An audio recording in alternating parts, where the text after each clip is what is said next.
Milton ভাইয়ের মতো একজন মানুষ কিডনি খুলে এবং সেটাকে সংরক্ষণ করে কোনো জায়গায় বিক্রি করবে, এটা কখনোই বিশ্বাসযোগ্য না। এই কথাটা যারাই বলতো যে কিডনি খুলে বিক্রি করে, তা আমি মনে করি এই পেশেন্ট এখন তার বাসায় গিয়ে রাখা উচিত। সর্বপ্রথম একটা কিডনি খুলতে গেলে অত্যাধুনিক সরঞ্জাম এবং একটা অপারেশন থিয়েটার দরকার এবং খুব ভালো মানের একজন সার্জন দরকার, এবং এখানে টিস্যু ম্যাচিং এরও একটা বড় ধরনের একটা ইফেক্ট আছে।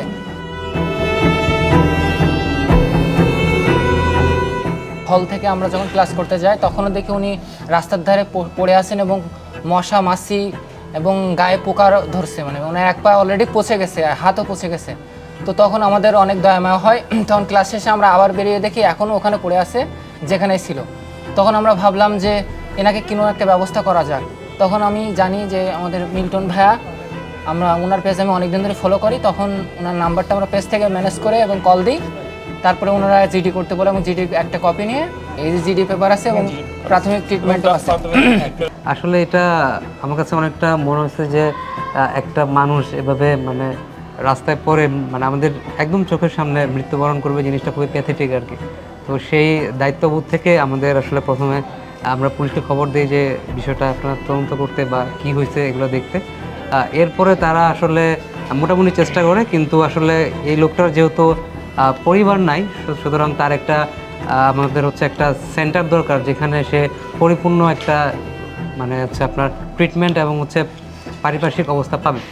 তো আমাদের কাছে আসলে অনেক কিছু আমরা দেখি, অনেকগুলা প্ল্যাটফর্ম দেখি, এর ভিতরে মোটামুটি এই সেন্টারটাকে আমাদের কাছে মনে হচ্ছে যে মোটামুটি প্রেসর্দি এবং পপুলার, সেক্ষেত্রে আমরা সেজন্য এখানে নিয়ে আসি আর কি। হসপিটালে ভর্তি করার শর্ত হচ্ছে আগে একজন গার্জিয়ান থাকতে হবে।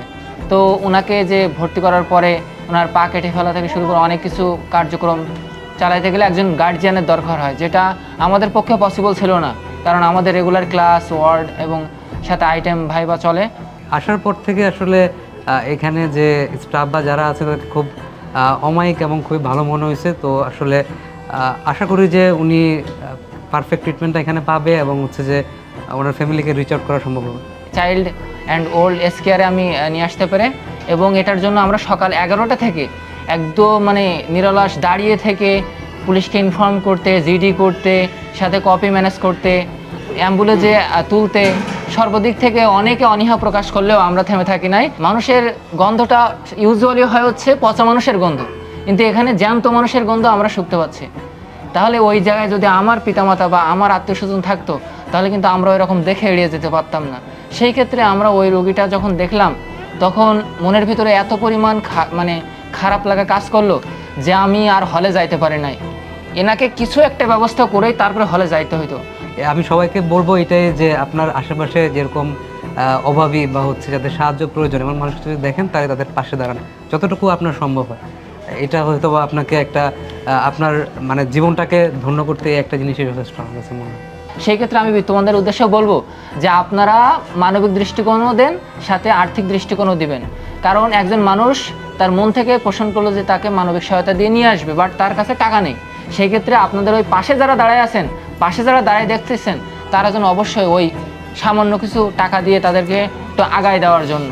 কারণ একটা কাদার রাস্তায় যদি কোনো গাড়ি আটকে থাকে, যদি 5 জন ঠেলা দেয়, লাস্ট 1 জন ঠেলায়ও কিন্তু সেই গাড়িটা পার হতে পারে।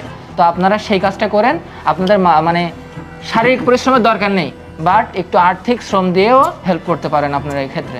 সেক্ষেত্রে আপনাদের যে মিল্টন সমাধানের পেজ আছে আপনারা এখানে অনুদান বা দান করতে পারেন।